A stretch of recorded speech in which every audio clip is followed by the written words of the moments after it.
प्यारे बच्चों, हिंदी की कक्षा में एक बार पुनः आप सभी का स्वागत करती हूँ। मैं माया, प्रवक्ता हिंदी, एडी राजकीय कन्या इंटर कॉलेज गोरखपुर।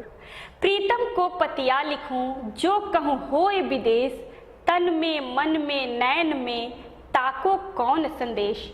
बच्चों, संदेश उसे भेजते हैं जो दूर होता है, और जो सदैव हृदय में विराजमान हो उसे संदेश भेजने की आवश्यकता नहीं होती, क्योंकि वह तो हृदय की गति जानता है। इसी प्रेम भाव की अनुभूति आज हम करेंगे और ज्ञान के महत्व को हम जानेंगे, समझेंगे संत कबीर दास द्वारा रचित पदावली के माध्यम से। इसे हिंदी में संकलित काव्यखंड के अध्याय 1 के रूप में पढ़ना है। बच्चों, इस अध्याय को हम लोग 3 भागों में पढ़ रहे हैं। प्रथम और द्वितीय भाग में हम लोगों ने साखी पढ़ा और आज तीसरे भाग में हम लोग पदावली पढ़ेंगे। इससे पूर्व हम लोगों ने संत कबीर दास का जीवन परिचय, साहित्यिक परिचय, साखी शब्द का अर्थ और साखी में जो दोहे हैं उनकी व्याख्या, काव्य सौंदर्य, उसके भाव को हम लोगों ने समझ लिया है। बच्चों, कबीर दास निर्गुण ब्रह्म के उपासक हैं और ज्ञानाश्रय शाखा के प्रतिनिधि कवि हैं, जिसमें ज्ञान के माध्यम से ईश्वर के साक्षात्कार की बात कही गई है। बच्चों, जब तक किसी वस्तु या व्यक्ति का ज्ञान नहीं होता तब तक हमारे हृदय में उसके प्रति प्रेम भाव की उत्पत्ति नहीं होती है। यह ज्ञान, यह परिचय बच्चों प्रत्यक्ष भी हो सकता है और अप्रत्यक्ष भी हो सकता है। पढ़कर, सुनकर, देखकर जब किसी व्यक्ति या वस्तु के गुण को हम जानते हैं, उसके सौंदर्य, उसके विचार, उसकी विशेषता को जब हम जानते हैं, उससे परिचित होते हैं, तब उसके प्रति हमारा प्रेम जागृत होता है। और जब बच्चों प्रेम जागृत हो जाता है तो उससे मिलन के लिए हमारे हृदय में विरह की व्याकुलता उत्पन्न हो जाती है, और जब विरह होता है बच्चों, तब उससे मिलन के लिए हर सार्थक प्रयास व्यक्ति करता है और उसका साक्षात्कार करता है।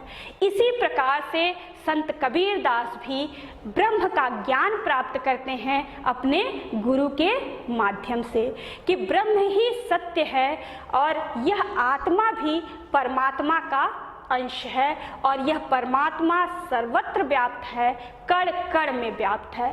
जब ज्ञान इन्हें प्राप्त हो जाता है तब ईश्वर से उनका प्रेम हो जाता है, और जब प्रेम होता है तो उनसे मिलन के लिए उनके हृदय में विरह व्याकुलता उत्पन्न होती है, और जब विरह उत्पन्न होता है तो वह प्रयास करते हैं ईश्वर के साक्षात्कार का, और फिर उनका साक्षात्कार ब्रह्म से होता है। यही ज्ञानाश्रय शाखा का अंग है कि ज्ञान के माध्यम से प्रेम, प्रेम के माध्यम से विरह और विरह के माध्यम से साक्षात्कार। बच्चों, पदावली में गीत काव्य की विशेषता देखने को मिलती है। इसकी संक्षिप्तता, इसकी संगीतात्मकता, भावना की गहराई, ये सब गीत काव्य की विशेषता है और पदावली में भी देखने को मिलता है। इसी क्रम में बच्चों हम आगे बढ़ते हैं और जानते हैं कि इस पदावली में क्या विशेष बातें हैं, उससे परिचित होते हैं। पदावली में बच्चों आध्यात्मिक भावनाओं की अभिव्यक्ति की गई है और रहस्यवाद की अभिव्यक्ति की गई है। बच्चों, यह रहस्यवाद क्या है? इस संदर्भ में रामचंद्र शुक्ल का कहना है कि जीव और ब्रह्म की प्रणयानुभूति ही रहस्यवाद है। अर्थात जब जीवात्मा परमात्मा के प्रति, परमात्मा को अपना आलंबन बना करके अपने प्रेम की अभिव्यक्ति कई रूपों में जब करती है, तब वहाँ रहस्यवाद होता है। बच्चों, कबीर दास अपने प्रेम की अभिव्यक्ति परमात्मा के प्रति अपने आप को, जीवात्मा को स्त्री मान करके और परमात्मा को पति मान करके करते हैं। वहीं जायसी के रहस्यवाद में अंतर हो जाता है। जायसी परमात्मा को पत्नी के रूप में और आत्मा को पति के रूप में मान करके प्रेम की अभिव्यक्ति करते हैं। तीसरा है आत्मा और परमात्मा की एकता का प्रतिपादन किया गया है इस पदावली में कि आत्मा परमात्मा का ही अंश है। इस संसार में आकर के सांसारिक मोह माया में फंस करके यह परमात्मा से अलग हो गई है और जब मोक्ष की प्राप्ति हो जाती है तो पुनः यह आत्मा परमात्मा में विलीन हो जाती है। ज्ञान को महत्व दिया गया है। ज्ञानाशयी शाखा के कवि हैं तो इसमें मान्यता है कि ज्ञान के ही माध्यम से परमात्मा का साक्षात्कार होता है। पदावली की भाषा है सधुक्कड़ी, पंचमेल, खिचड़ी। रस इसमें श्रृंगार और शांत दोनों है। छंद गेय पद है। अलंकार रूपक, अनुप्रास, दृष्टांत और अन्योक्ति अलंकार है। गुण इसमें है प्रसाद और माधुर्य। इसी क्रम में आगे बढ़ते हैं और पदावली के प्रथम पद को मैं पढ़ती हूँ छंद के लय, गति और तुक के अनुसार। बहुत दिनंत है मैं प्रीतम पाए, भाग बड़े घरी बैठे आए। मंगल चार माही मन राखो, राम रसायन रसना चाखो। मंदिर माही भया उजियारा, ले सूती अपना पियु प्यारा। मैं निराशी जे निधि पाई, हम ही कहाँ यहु तुम्हारी बड़ाई। कहे कबीर मैं कछु न कीन्हा, सखी सुहाग राम मोहि दीन्हा। सखी सुहाग राम मोहि दीन्हा। बच्चों, इस पद में कबीरदास जीवात्मा का परमात्मा के प्रति प्रेम भाव की अभिव्यक्ति किए हैं और उससे मिलने वाले आनंद को व्यक्त किए हैं। क्या कहते हैं कि बहुत दिनंत है मैं प्रीतम पाए। जीवात्मा अपनी सखी से कहती है कि हे सखी, परमात्मा रूपी प्रियतम को मैं बहुत दिनों के बाद पा सकी हूँ। बहुत दिनों का क्या अर्थ है कि कई जन्मों की साधना के बाद मैं परमात्मा रूपी प्रियतम को प्राप्त कर सकी हूँ। भाग बड़े घर बैठे आए और यह मेरा सौभाग्य है कि मुझे परमात्मा को प्राप्त करने के लिए मुझे इधर उधर कहीं जाने की आवश्यकता नहीं पड़ी। वह मैं घर ही बैठी थी और वह आकर के मुझसे मिले। घर का अर्थ है हृदय। हृदय में ही मैं उनको स्मरण करती रही, उनसे प्रेम करती रही और वह हृदय में ही मुझे दर्शन दे दिए। मंगल चार माही मन राखो। परमात्मा रूपी प्रियतम के मिलने से मेरा मन आनंदित हो गया है और उस आनंद के कारण मेरा मन मंगल गीत गा रहा है। राम रसायन रसना चाखो। और परमात्मा रूपी प्रियतम को पा लेने के कारण मेरी जिह्वा, रसना का अर्थ है जिह्वा, मेरी जिह्वा ईश्वर के प्रेम रूपी रस का आस्वादन कर रही है, आनंद को प्राप्त कर रही है। मंदिर माही भया उजियारा। मंदिर हृदय रूपी मंदिर में ईश्वर के प्राप्त करने के बाद, परमात्मा रूपी प्रियतम को प्राप्त करने के बाद मेरे हृदय में ज्ञान का प्रकाश हो गया है। ले सूती अपना पियु प्यारा। सूती का अर्थ है सुख। और जब परमात्मा रूपी प्रियतम मुझे मिल गए हैं तो मैं उनके साथ सुख का भोग कर रही हूँ। मैं रनि राशि जे निधि पाई। रनि राशि रत्नों का खजाना। परमात्मा रूपी प्रियतम को प्राप्त जब मैं कर ली हूँ तो ऐसा लग रहा है कि मुझे रत्नों का भंडार मिल गया है। अर्थात ईश्वर गुणों के खजाना हैं, भंडार हैं और उनके जो गुण हैं वह मेरे अंदर भी समाहित होने लगे हैं। इसलिए मुझे ऐसा प्रतीत हो रहा है कि मुझे रत्नों का भंडार मिल गया है। हमहु कहाँ यह तुम्हारी बड़ाई। अब कबीरदास जी यह कह रहे हैं कि इसमें मेरा कोई योगदान नहीं है, यह परमात्मा का ही बड़प्पन है, महत्ता है कि वह मुझे अपना दर्शन दिए और मुझे अपना बनाए।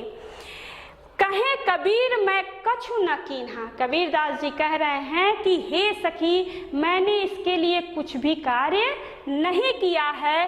सखी सुहाग राम मोहि दीन्हा। यह परमात्मा की ही कृपा है कि मुझे परमात्मा रूपी प्रियतम का मिलने का सौभाग्य मुझे प्राप्त हुआ है। इसमें बच्चों काव्य सौंदर्य क्या है, अब उसे जान लेते हैं कि इसमें परमात्मा से मिलन एवं उससे प्राप्त आनंद का वर्णन किया गया है। भाषा सधुक्कड़ी पंचमेल खिचड़ी है, रस संयोग श्रृंगार है और शांत दोनों रस है, क्योंकि इसमें जीवात्मा का परमात्मा से मिलन की बात कही गई है, इसलिए संयोग श्रृंगार है। और शांत रस इसलिए है क्योंकि इसमें तत्व ज्ञान की बात कही गई है और इस संसारिक विरक्ति की बात कही गई है। छंद है गेय पद, गाया जा सकता है। और अलंकार इसमें है अनुप्रास एवं रूपक। अनुप्रास अलंकार है मंगल चार माहि मन और राम रसायन रसना में कहे कबीर में, क्योंकि इसमें म वर्ण की आवृत्ति है, इसमें र वर्ण की आवृत्ति है और इसमें क वर्ण की आवृत्ति है। और रूपक अलंकार इसलिए इसमें है कि परमात्मा रूपी प्रियतम है और जीवात्मा रूपी पत्नी है, अर्थात इसमें उपमेय में उपमान का भेद रहित आरोप है, इसलिए रूपक अलंकार है। और गुण है प्रसाद एवं माधुर्य, क्योंकि संयोग श्रृंगार जब होगा तो उसका गुण माधुर्य होगा और जहाँ शांत रस होगा वहाँ पे गुण प्रसाद होगा।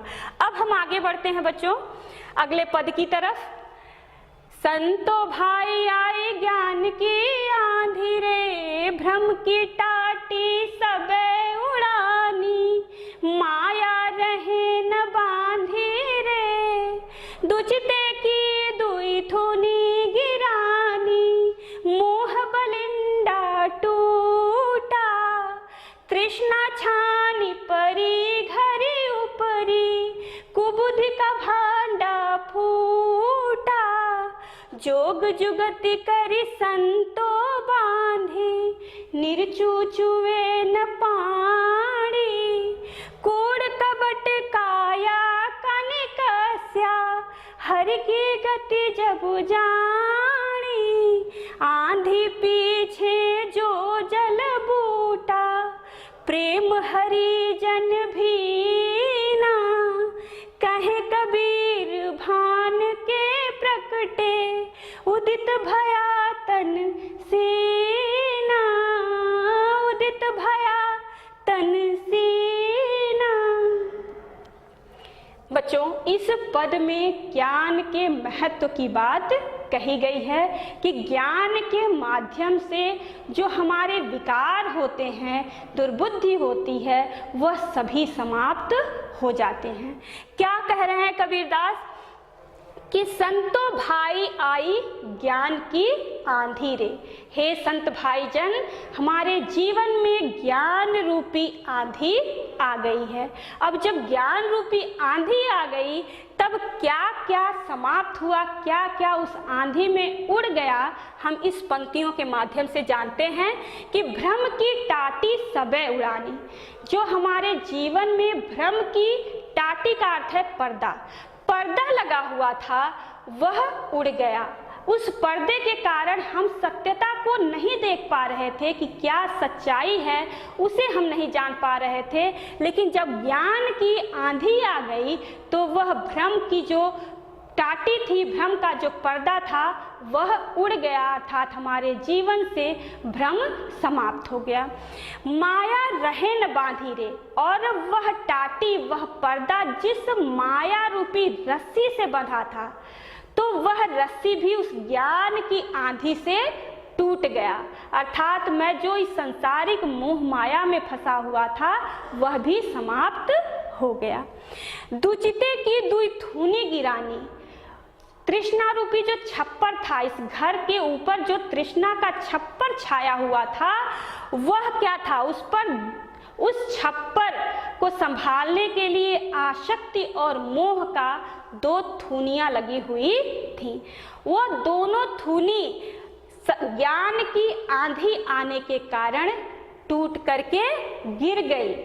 अर्थात मेरे जीवन से आसक्ति भी समाप्त हो गया, जो इस संसार के प्रति मेरा प्रेम था वह भी समाप्त हो गया। मोह बलिंडा टूटा, और जो छप्पर को संभालने के लिए बीच में बल्ली लगी होती है वह मोह रूपी थी, और वह मोह रूपी बलिंडा, वह मोह रूपी बल्ली भी उस ज्ञान रूपी आंधी के कारण टूट करके गिर गई, जिसके कारण मेरे जीवन में जो मोह था, सांसारिक विषय वस्तु के प्रति जो मोह था वह समाप्त हो गया।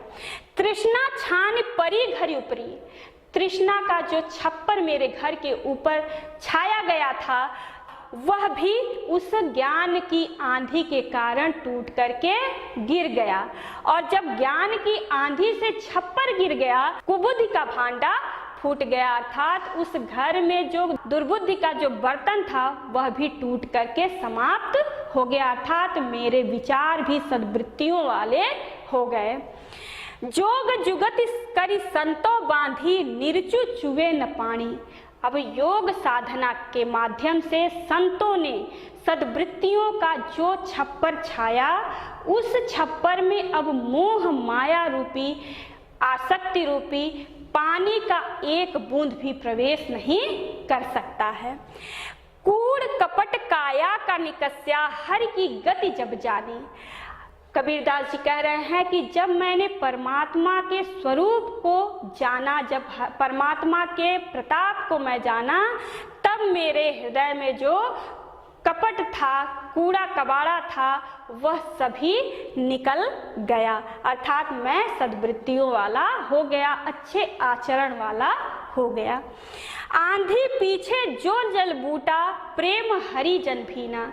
आंधी के पश्चात बच्चों बारिश होती है, तो उसी प्रकार से ज्ञान की आंधी के बाद, ज्ञान रूपी आंधी के बाद ईश्वर के प्रेम की बारिश हुई, ईश्वर के प्रेम रूपी बारिश हुई, जिसमें मैं उस प्रेम में डूब गया, उस प्रेम की बारिश में भीग गया, अर्थात परमात्मा से मेरा प्रेम हो गया। कहे कबीर भान के प्रकटे, उदित भया तनसीना। और फिर बारिश के बाद सूर्योदय होता है, अर्थात ज्ञान रूपी सूर्य का उदय हुआ, जिसके कारण मेरे हृदय में ज्ञान का प्रकाश फैल गया। कबीरदास जी कह रहे हैं कि प्रेम की बारिश के बाद ज्ञान रूपी सूर्य का उदय हुआ, जिसके कारण मेरे हृदय में ज्ञान का प्रकाश हो गया और मैं उस परम ब्रह्म को जान पाया। बच्चों, अब हम आगे बढ़ते हैं और जानते हैं इस पद के काव्य सौंदर्य को, कि ज्ञान प्राप्त होने पर मोह माया आदि नष्ट हो जाते हैं एवं जीवात्मा को परमात्मा का साक्षात्कार हो जाता है। ज्ञान के माध्यम से ही ईश्वर का साक्षात्कार किया जा सकता है, यह ज्ञानाश्रयी शाखा की विशेषता है। इसकी भाषा सधुक्कड़ी है, रस शांत है, क्योंकि तत्व ज्ञान की बात है और सांसारिक विरक्ति की बात है। अलंकार इसमें बच्चों है अनुप्रास एवं रूपक, कूड़ कपट काया का इसमें कवर्ण की आवृत्ति है, कहे कबीर में कवर्ण की आवृत्ति है, इसलिए इसमें अनुप्रास अलंकार है, और रूपक अलंकार पूरे में है, छंद गेय पद है और गुण प्रसाद है। अब हम आगे चलते हैं अगले पद की तरफ।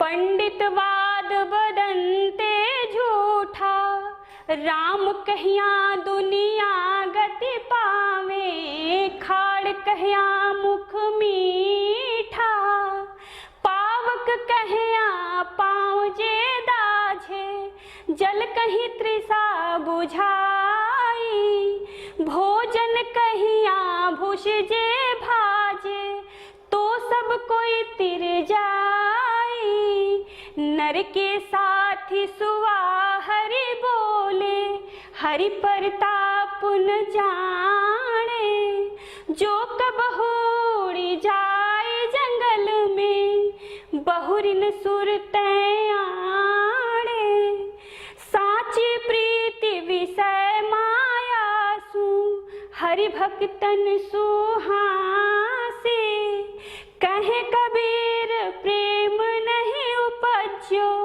बांध्यो जमपुर जा। बांध्यो जमपुर जासी। बच्चों, इस पद में प्रेम की सच्चाई की बात कही गई है कि सच्चा प्रेम जब होता है तभी परमात्मा का साक्षात्कार हो पाता है। किस प्रकार दृष्टांत देते हुए कवि कह रहे हैं कि पंडित बात बदनते झूठा। पंडितों द्वारा कही गई वह बात सत्य नहीं है। कौन सी बात सत्य नहीं है? कि राम राम मात्र रटने से मनुष्य को मोक्ष मिल जाता है। यह बात सत्य नहीं है। किस प्रकार सत्य नहीं है? राम कहिया दुनिया गति पावे। अगर यह बात सत्य है कि राम राम कहने मात्र से ही मनुष्य को मोक्ष मिल जाता है, तो सारी दुनिया राम राम मात्र कहने से ही मोक्ष को प्राप्त कर लेगा, दुनिया को गति मिल जाएगा, सारा संसार मोक्ष को प्राप्त कर लेगा। और उदाहरण क्या दे रहे हैं? खाण कहिया मुख मीठा। अगर यह बात सत्य है, मात्र कहने से ही वस्तु की प्राप्ति हो जाती है, तो खाण, खाण का अर्थ है गुड़, गुड़ कहने से मुख को मीठा भी हो जाना चाहिए। पावक कहिया पांव जे धाजे। और आग, पावक का अर्थ है आग, आग कहने से पांव को जल जाना चाहिए। जल कहीं तृषा बुझाई, तृषा का अर्थ है प्यास, और जल कहने से प्यास को बुझ जाना चाहिए। भोजन कहिया भूष जे भाजे। भोजन कहने मात्र से भूख को मिट जाना चाहिए, तो सब कोई तर जाए। ऐसा होता तो पूरा संसार तर जाता, पूरे संसार की हर इच्छा पूरी हो जाती। नर के साथ सुआ हरि बोले, हरि प्रताप न जाने। अब उदाहरण दे रहे हैं, दृष्टांत दे रहे हैं कि मनुष्य के साथ रहते रहते, सुआ का अर्थ है तोता, तोता भी राम राम रटने लगता है। लेकिन वह राम राम रटता है क्योंकि उसे याद हो जाता है, लेकिन वह हरि प्रताप न जाने, ईश्वर के गुण को वह जानता नहीं है। जो कबहू उड़ जाए जंगल में, यदि वह कभी भी मौका मिलते ही पिंजड़े से मुक्त हो जाता है, वह जंगल में उड़ जाता है, तो बहुरी न सुरतै आणे। बहुरी का अर्थ है पुनः, पुनः वह ईश्वर को याद नहीं करता है, क्योंकि वह परमात्मा के गुण से परिचित नहीं होता। उसी प्रकार से साची प्रीति विषय माया सो, मनुष्य भी ईश्वर के प्रति सच्चा प्रेम नहीं करता है।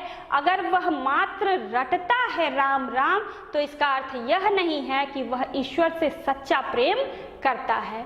अगर वह सच्चा प्रेम करेगा तो ईश्वर के गुण को भी जानेगा, और तब उसको मोक्ष की प्राप्ति होगी। साची प्रीति विषय माया सु, हरि भक्तन सु हंसी। कबीरदास जी कह रहे हैं कि मुझे उन भक्तों पे हंसी आती है जो सांसारिक विषय वस्तु से ही प्रेम करते हैं और राम राम मात्र रटते हैं, और उन्हें लगता है कि उन्हें मोक्ष की प्राप्ति हो जाएगी। कहे कबीर प्रेम नहीं उपज्यो, बांध्यो जमपुर जासी। कबीरदास जी कह रहे हैं कि जिनके हृदय में ईश्वर के प्रति सच्चा प्रेम नहीं होता, उसे मोक्ष की प्राप्ति नहीं होती, वह यमलोक का ही वासी होता है, अर्थात उसे जन्म और मृत्यु के चक्र से मुक्ति नहीं मिलता, वह जन्म और मृत्यु के चक्र में बंधा रहता है, उसे मोक्ष की प्राप्ति नहीं होती। अब हम आगे चलते हैं बच्चों इसके काव्य सौंदर्य की तरफ। ईश्वर के प्रति सच्चा प्रेम होने से ही मोक्ष की प्राप्ति संभव है, इस पद में बताया गया है। भाषा सदुक्कड़ी है, रस शांत है, छंद गेय पद है, अलंकार अनुप्रास एवं दृष्टांत है, और गुण प्रसाद है। बच्चों अब हम आगे चलते हैं अपने अंतिम पद की तरफ। पढ़ती हूं मैं। काहिरी नलिनी तू कुंभलानी, तेरे ही नाल सरोवर पानी। जल में उत्पत्ति जल में वास, जल में नलनी तोर निवास।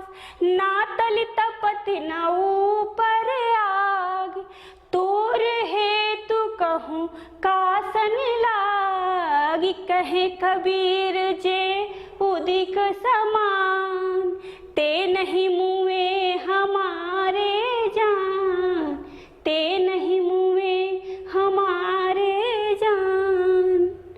इस पद में जीवात्मा और परमात्मा दोनों एक ही है, इस बात की पुष्टि की गई है। और जीवात्मा जब परमात्मा से अलग होती है, किसी अन्य के प्रति प्रेम होता है, तब वह कुम्हलाने लगती है, उसे दुख प्राप्त होने लगता है। काहे रे नलिनी तू कुम्हलानी, इसमें दो अर्थ है, जीवात्मा के संदर्भ में भी है और कमलिनी के संदर्भ में भी है कि हे कमलिनी, तुम्हारे कुम्हलाने का क्या कारण है। तेरे ही नाल सरोवर पानी, तुम्हारा नाल, तुम्हारा जड़ तो तालाब के पानी में ही है, तो तुम्हारे कुम्हलाने का क्या कारण है। जल में उत्पत्ति जल में वास, तुम्हारी उत्पत्ति तो जल में ही होती है और जल में ही तुम निवास भी करती हो। जल में नलिनी तोर निवास, और जल में ही रह करके जल में ही विलीन हो जाती हो। फिर तुम्हारे कुम्हलाने का क्या कारण है, तुम्हारे मुरझाने का क्या कारण है। ना तल तपति ना ऊपर आग, ना तो पानी गर्म है और ना ही ऊपर से कोई आग की वर्षा हो रही है, फिर तुम्हारे कुम्हलाने का क्या कारण है। तोर हेतु कहूँ कासन लागे, हेतु का अर्थ है प्रेम और कासन का अर्थ है किसी से, किसी अन्य से तुम्हारा प्रेम तो नहीं हो गया है जो तुम्हारे कुम्हलाने का कारण है। सूर्य से तुम्हारा प्रेम तो नहीं हो गया है, सूर्यास्त हुआ और तुम कुम्हला गई, कहीं ऐसा तो नहीं कि तुम्हारा प्रेम सूर्य से हो गया है। कहें कबीर जे उदिक समान, कबीरदास जी कह रहे हैं कि जो परमात्मा के साथ रहता है, परमात्मा के ही सदृश होता है, परमात्मा जैसा हो जाता है, ते नहीं मुए हमारी जान, उसकी कभी मृत्यु नहीं होती, क्योंकि आत्मा और परमात्मा दोनों अमर है। एक बार हम आत्मा के संदर्भ में भी अर्थ जान लेते हैं। कबीरदास जी कह रहे हैं कि हे जीवात्मा रूपी कमलिनी, तुम्हारे कुम्हलाने का क्या कारण है, तुम्हारे श्रीहीन होने का क्या कारण है, तुम्हारे दुखी होने का क्या कारण है। क्योंकि तेरे ही नाल सरोवर पानी, क्योंकि तुम परमात्मा के ही अंश हो, तुम्हारा जड़, तुम्हारा मूल परमात्मा में ही है, तो तुम्हारे मुरझाने का क्या कारण है, तुम्हारे दुख का क्या कारण है। जल में उत्पत्ति, तुम्हारा उत्पत्ति भी परमात्मा से ही हुआ है, तुम्हारा जन्म भी परमात्मा से हुआ है। जल में वास, और सदैव तुम परमात्मा में ही विलीन रहती हो, परमात्मा में ही रहती हो, तुम्हारा निवास स्थान भी परमात्मा ही है। जल में नलिनी तोर निवास, और परमात्मा में ही तुम्हारा निवास स्थान है और परमात्मा में ही तुम मोक्ष को प्राप्त करके विलीन हो जाती हो, यानी आत्मा और परमात्मा दोनों एक हो जाते हैं। फिर तुम्हारे मुरझाने का क्या कारण है। ना तली तपति ना ऊपर याद, ना तो तुम्हें कोई दैहिक दुख है, शारीरिक दुख है, और ना ही कोई दैविक दुख है, अर्थात आत्मा को कोई दुख नहीं होता। दुख और कष्ट तो शरीर को होता है। फिर मुरझाने का क्या कारण है। तोर हेतु कहूँ कासन लाग, कहीं तुम्हारा प्रेम इस संसार से तो नहीं हो गया है, संसार के विषय वस्तु से तो नहीं हो गया है, इस संसार के प्रति तुम्हारा मोह तो नहीं हो गया है, जो तुम्हें दुख दे रहा है, तुम्हारे दुख का कारण है। कहे कबीर जे उदिक समान, ते नहीं मुए हमारे जान। कबीरदास जी कह रहे हैं कि हे जीवात्मा, जो परमात्मा में विलीन हो जाती है, उसकी कभी मृत्यु नहीं होती, क्योंकि आत्मा तो अमर है और परमात्मा का ही अंश है। बच्चों, अब हम आगे बढ़ते हैं और इस पद के काव्य सौंदर्य को जान लेते हैं। इसमें कवि द्वारा जीव एवं ब्रह्म के संबंधों का वर्णन किया गया है। दूसरा है कमलिनी जीवात्मा का प्रतीक है और जल परमात्मा का प्रतीक इस पद में है। भाषा सधुक्कड़ी है, छंद गेय पद है और गुण प्रसाद है। इसमें भी रस शांत है और अलंकार अन्योक्ति है और अनुप्रास है। अन्योक्ति अलंकार इसलिए है क्योंकि उपमान के माध्यम से उपमेय का वर्णन किया गया है, अर्थात किसी बात को दूसरे के माध्यम से व्यक्त किया गया है, किसी अन्य बात को किसी अन्य के माध्यम से व्यक्त किया गया है, इसलिए इसमें अन्योक्ति अलंकार है। और तलि तपति कहें कबीर में अनुप्रास अलंकार है। अब बच्चों हम अपने अगले पड़ाव पर चलते हैं। आज के अभ्यास कार्य को देख लेते हैं कि संबंधित पद्यांश है और इसी पद्यांश से संबंधित 5 प्रश्न आपके सम्मुख हैं। इन्हीं 5 प्रश्नों का उत्तर आपको देना है। इसी तरह के प्रश्न आपके प्रश्न पत्र में पूछे जाते हैं। पहला है उपर्युक्त पद्यांश का संदर्भ लिखिए। दूसरा है रेखांकित अंश की व्याख्या कीजिए। रेखांकित अंश है आपके सम्मुख। तीसरा प्रश्न है प्रस्तुत पद में कौन सा अलंकार है।